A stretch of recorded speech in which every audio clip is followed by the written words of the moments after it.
The homecoming Hurricane missed a direct hit on South Philly. Tulsa leaves the Link with one more loss. And now it's the Pirates who are waiting for the Owls with a patch over their head coaching position. And I'm Kayla Levine, live outside of Edberg Olsen Hall. Temple's second win of the season is likely their most impressive so far in 2024. I'll take a look at how this win came to be. And live in the studio set, I'm Jackson Batchelor. Around the American, both Army and Navy started the weekend in the top 25. We'll take a look at how both teams did, along with the other action around the AAC, with Inside the Nest, live, starting right now.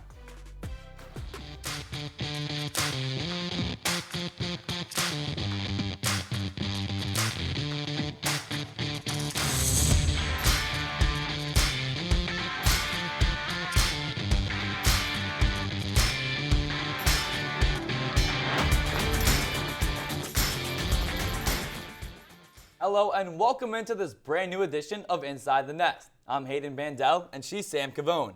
Saturday was jam-packed, filled with tailgaters, pregame festivities, alumni back in town, and of course, a Temple dub. A season-high 18,000 plus were inside of Lincoln Financial Field to witness Temple take down Tulsa en route to its first conference win, dating back about 1 year.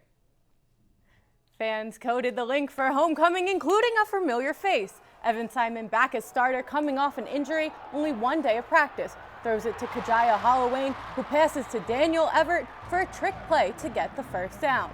Temple now on the goal line. Simon avoids the pressure that comes right to him to find tight end Peter Clark. This is Clark's 5th career catch and 3rd that results in a touchdown. The Owls take the early 10-0 lead. Temple now back in scoring position. John Adams with the reception, but cannot finish the job. He gets taken down at the 1-yard line, but no need to worry. Therese Worthy sneaks in for the score and to put Temple up by 17 points. The first rushing touchdown by a running back this season. Simon going deep on 4th down. He puts the balls right into the hands of Tulsa's Jalen Kennedy as the clock expires. The Owls hold the Golden Hurricane scoreless to end the first half, 17-0. In the first drive of the second half, the Golden Hurricane start off real fast. Kirk Francis finds a wide open Anthony Watkins, who treks into the end zone for a 63-yard score, the longest play of the season for Tulsa. On the next drive, it's not stopping there. They're going to go 50 yards down the field, and that's going to get them within field goal range and set up their place kicker Seth Morgan. Morgan, from 46 yards out, connects to cut the lead to within 1 possession. Now, Tulsa with the ball, down 2 scores and under 3 minutes left to play. On 2nd and long, Trey Thomas brings down Francis for Temple's 3rd and final sack of the afternoon. Now, here's one last shot for the Golden Hurricane, but the bridge collapses immediately on the offensive line. The pass is short, and Temple takes over. The Owls get their first conference win of the season. Your final from Lincoln Financial Field, Temple 20, Tulsa 10. Looking at how Tulsa fared, despite coming into the game late in the first quarter, Kirk Francis recorded 153 yards off of 11 completed attempts with a touchdown, but also put the ball in Temple's hands once. But get this, running back Anthony Watkins led the team in rushing and receiving yards, as well as catching the Golden Hurricanes' only TD of the day. Simon connected with 13 different receivers to complete 30 of his 46 attempts for 297 yards, a touchdown, and 1 interception. Worthy and Morris led the team with rushing and receiving yards, respectively. Therese Worthy's touchdown marks his first one in cherry and white. A good afternoon for Temple, but Coach Drayton sees that there is lots for this team to work on. They made some halftime adjustments that worked for them. And, obviously there were some penalties that took place, that kind of put them in advantageous situations and extending drives with some of the PIs that were called out there. And so, that being said, they took advantage of that, and were able to get a field goal out of that deal in the third quarter. And, we had to settle down. We knew that was a team that wasn't going to quit. We didn't perform to the best of our ability. We had some self-inflicted penalties on offense as well. You know, it just became a penalty fest for us in the third quarter. But this is something that we got to fix in a hurry if we want to continue to win ball games, that's for sure. I think the best thing for us is just, coming together and just being ready for game time. I think we really prepped and just locked in mentally all week. Like here at Temple, it doesn't matter what's going on. We have mental reps and tough reps. So we're always locked in no matter what our physical status is. So when it first happened against Army in the third quarter, it hurt, but I was able to throw, so I wasn't that concerned. If I couldn't throw confidently, I would have been very concerned, but just push through it. So, Sam, Temple gets the win, but why in the world is Evan Simon throwing the football 46 times? You know, I actually don't have a problem with it because he's connecting at least 30 times with those 46 times. Yeah, but he's coming off of an injury with his throwing shoulder in his SC joint. But like he said, he feels confident enough to throw it that it's not really bothering him. Although he didn't start practicing till Friday, he still has these abilities, and he's making these throws that are setting him up for big plays at the end. You said it. So he only practiced one day, throws the ball 46 times, didn't practice on Monday after the win. We're going to find out if he practices on Tuesday, but it doesn't make sense for him to throw the ball 46 times with an injury to his throwing shoulder, and they're also up for the majority of the game. They should be running with the football and milking the clock. I think establishing your run game is good, but he's also connecting with 13 different receivers, and he's showing his abilities in different ways than we have probably seen before. I don't have an issue with it. He's making the plays. If he gets injured, yes, okay, my fault. I agree. But I mean, at the end of the day, he's doing what he has to do to put this team up, to make the big plays to get this team to win. I think they got to do a better job of just using the rushing attack too, right? We saw Terez Worthy has really been a standout for them. When Evan Simon's throwing it 46 times when they should just be milking the clock, and he has an injury to his throwing arm, not the best look. But Temple's defensive line was really good, especially at stopping that run. Less than 100 rushing yards for their opponents the last two games. And Inside the Nest beat reporter Kayla Levine was at that homecoming game on Saturday and noticed some more of those positives from the Temple's defensive side. Kayla is live outside of 10th and Diamond. Hey, Kayla. Hey guys, Temple did come the homecoming weekend with not only a win, but its first conference win, and it came on the back of a defensive unit that's been playing better as of late. But I'm also excited about their mindset of getting back to work and earning every win we get. A homecoming win and a conference win all in one afternoon. Not bad for a team that has really struggled for wins and for fans in 2024. Temple's 20-10 win over Tulsa might have just given the Owls the momentum they needed to keep their season moving in the right direction.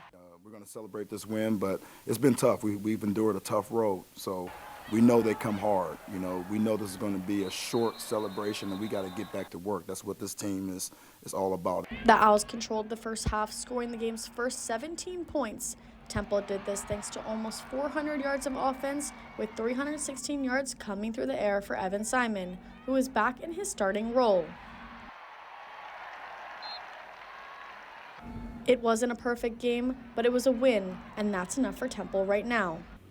Even though Temple gave Tulsa a glimpse of hope in the second half, thanks to big defensive plays, the Owls now have their first conference win of the 2024 season.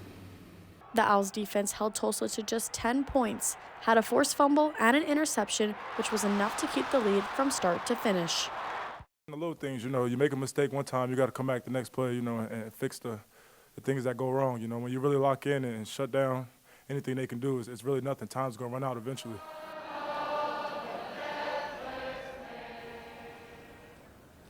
The Owls are looking to keep this momentum from the win going, and if Temple can keep the chains moving for all four quarters, they are heading in the right direction for another conference win. Live outside of Edward Olson Hall, I'm Kayla Levine. Sam and Hayden, back to you guys at the desk.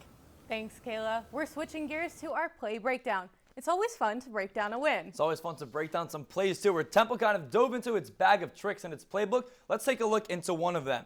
So here we go. Temple, this is their second drive of the afternoon. Evan Simon takes the snap, throws it to Kajaya Holloway, who's going to throw it downfield to Daniel Evert. Now we're gonna watch the play one more time, but what Tulsa does not know is that Kajaya Holloway used to be a quarterback, right? This is a guy who was ranked 11th by ESPN in terms of dual threat quarterbacks when he was in high school, was committed to go to UCLA to be a quarterback there as well, and so that's why he's able to just throw a dart down the field to Daniel Everett. Temple gets a field goal out of it. Now we can play my play. It's seconds left in the third quarter. Evan Simon throws the ball to John Adams, who gets it. He runs a couple yards, and then the ball comes out of his hands. Xavier Irwin picks it up. He runs it. This was originally ruled as a fumble, but it was overturned just to make it a first down. We're going to watch it one more time. Just see how the presence of Xavier Irwin, he stands there. He knows what to do. Once this ball comes out of John Adams' hands, he just knows to run. It's like fight or flight.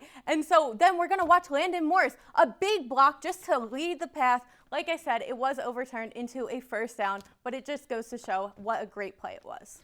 And now it's break time, but when we come back, find out what Stan Drayton had to say about how Temple can still develop in certain areas of their game, even following their first conference dub. Don't go anywhere. Inside the Nest will be back shortly.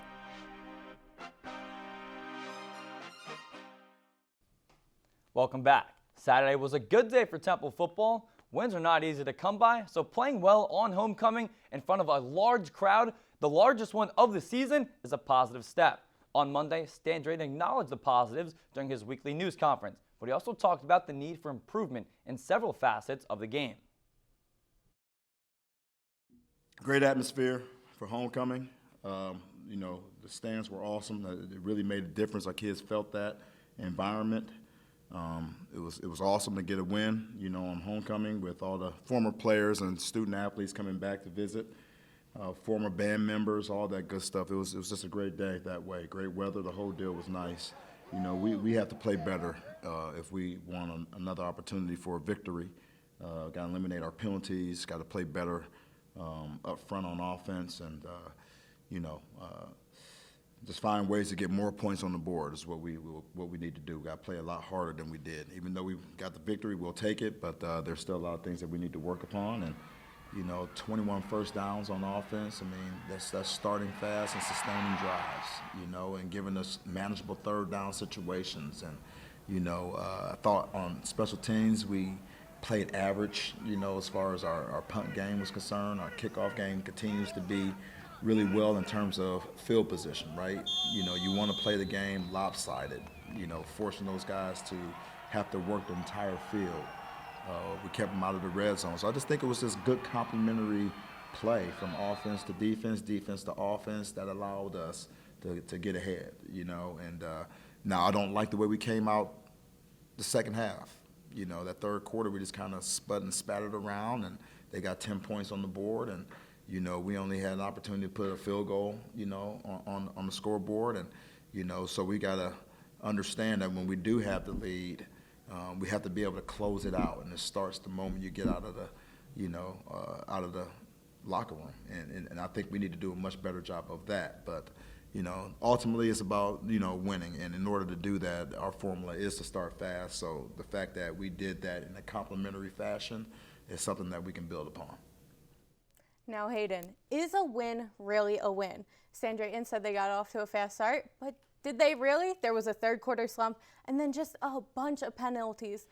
Yes, Temple won, but was it truly a good win? Yeah, and I think it's interesting because you pointed out, he said that their formula is to start fast. And he said that they did that on Saturday. But I look at that and I say, I don't think so, right? This is a team that hasn't scored a first quarter touchdown all season.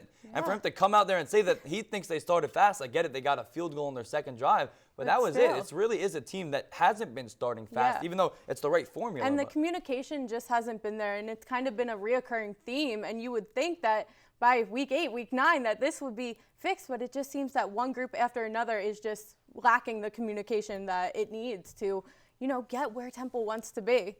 But, you know, we are up against another break. On the other side, we'll be taking a look at Temple's upcoming opponent. Down to the Carolinas is where we're going to go. Stick around. ITM will be back in 90 seconds.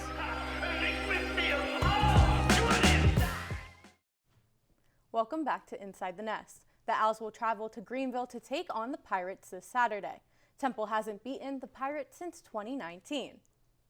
The Pirates traveled to West Point for a matchup with the Black Knights. Army already up by 10 points, but Bryson Daly adds more, spinning around defenders and getting into the end zone to bring the score to 17-0. Daly then just 2 minutes later, yet again, using his legs and rushing in for the touchdown. Army doesn't let ECU score in the first half, but now ECU finally able to add some points on the board. Kaiten Hauser finds the house for a 1-yard gain and brings the score to 38-14. Hauser gives the ball to Anthony Smith for a tiptoe touchdown. And just when ECU thought that it found its footing, Daly shoots down any sort of hope that they could have had with his 5th touchdown of the game. Army walks out of West Point still undefeated, 45-28. Despite the loss, the Michigan State transfer Hauser threw for a career high in passing yards with 282 to go along with 3 touchdown throws. It was the first game he started as a Pirate after the benching of Jake Garcia. Chase Sowell was the recipient of one of those touchdowns in that explosive 50-plus yard play. He also had a career day with 138 receiving yards. When the Pirates host the Owls, they'll do it with a new man in charge. The news broke on Sunday that ECU is parting ways with now former head coach Mike Houston after back-to-back blowout losses. Houston led the Pirates to bowl games in 2021 and 2022, but he had a losing record of 27 wins and 38 losses in his 6 seasons with the program. Defensive coordinator Blake Harrell will serve as the interim head coach. With the Pirates getting rid of their head coach, we wanted to get a feel of the program from someone that's there every day. ECU's radio play-by-play broadcaster, Jim Szoke, who is in his 2nd season behind the mic. We started off by asking Jim about the strengths of this offense and what Temple needs to look out for. Yeah, I think, we're more of a pass team than a run team as far as our success and our big plays goes. So we do have the potential for big pass plays. So that's probably what we do best is that we always try to get big chunk plays and as opposed to, like, say, long drives where we hand the ball off and get it 3-4 yards and all that. I think we're more of a team that tries to push it down the field and get those explosive plays. So that's kind of what we do that maybe we excel at. We got some fast wide receivers. So on offense, I would say that the big pass play is kind of something we do a little bit better as far as that, as opposed to consistently running the ball. With the release of Houston, do you expect the schemes, whether it's on the offensive or defensive side of the ball, to be a little bit different this week?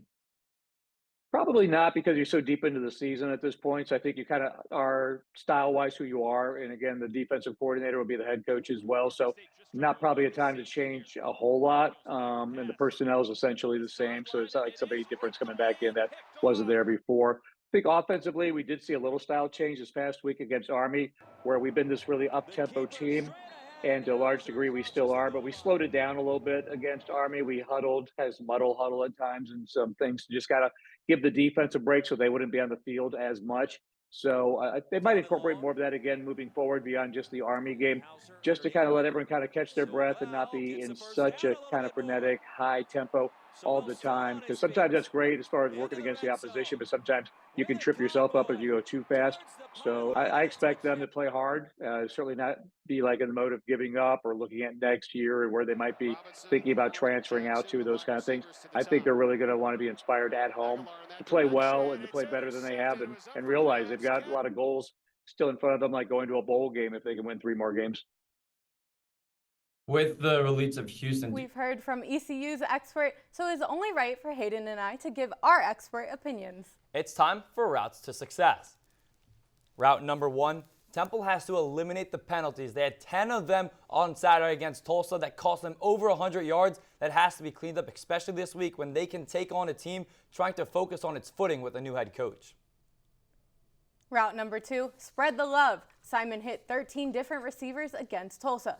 By targeting different people, defenses will not know who to look out for. It will make it more challenging for teams to defend.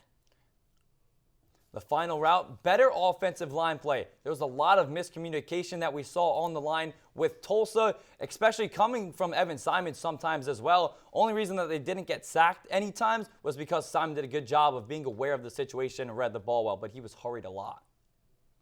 Route number 4, apply pressure. The main reason for Tulsa scoring was the fact that there was no pressure on Francis, which allowed enough time to get that touchdown and get the receiver open. Man, is it nice to be right. We all chose Temple to beat Tulsa, and we were correct. Take a look at the season standings, and everyone is chasing the man. That's me. It looks like this race is going to come down to the last game of the season. You guys are not going to want to miss it.